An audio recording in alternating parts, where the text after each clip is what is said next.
This week, I stepped outside of my life for a bit. I'm traveling, and being somewhere nobody knows me got me thinking about something.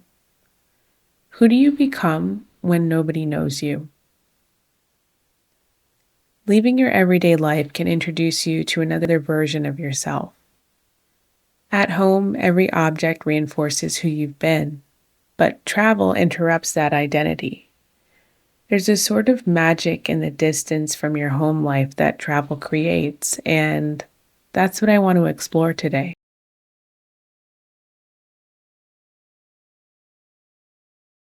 I traveled to Oregon for a wine trip to meet up with people I love.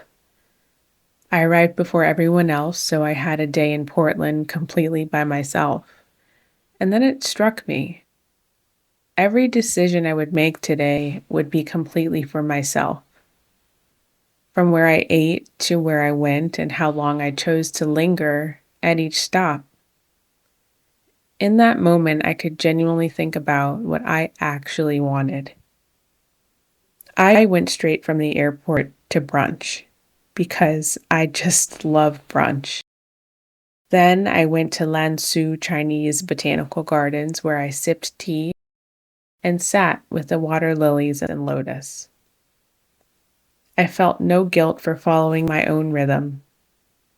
When there's no one else to accommodate, you can finally ask, what do I actually like?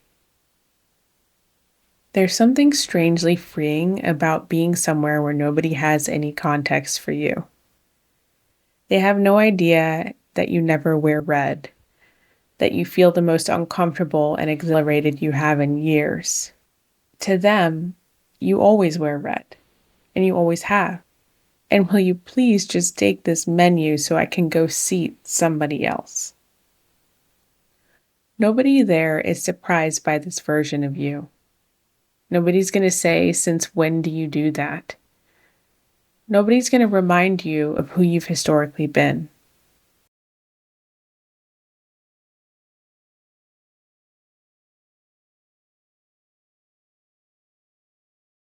I'm back from my trip to Portland and had a great time. Coming back, I realized pretty clearly that this is not about escape. This is not about wanting to stay where I traveled indefinitely and never coming back. This is more about creating a life that I don't feel the need to have to escape from. And I think in travel, there's this gift of value that it gives us, and that is the gift of distance. Distance from who you've historically been, distance from your routine. And in that distance holds a version of yourself, this glimpse into it of what is actually possible, of who you could actually be. Because at home, everything around you reminds you of who you're supposed to be, of who you've historically been. Every road you drive on, every expectation and interaction with the people around you, your routines. But then you get on a plane, you travel, you land, and all of a sudden, none of that exists. You wake up in a different bedroom, you make coffee with a different mug, and all of a sudden you're set into this different routine. So coming back, I'm thinking of these two questions. The first one is, what did I choose when no one else's opinion mattered? What did I choose when I had that day in Portland by myself and there was no one else there to accommodate?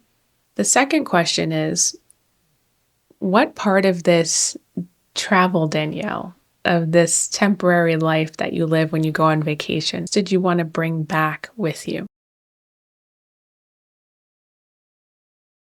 And the answer I found in the garden was that I'm someone who takes her own time and lives life on her own rhythm.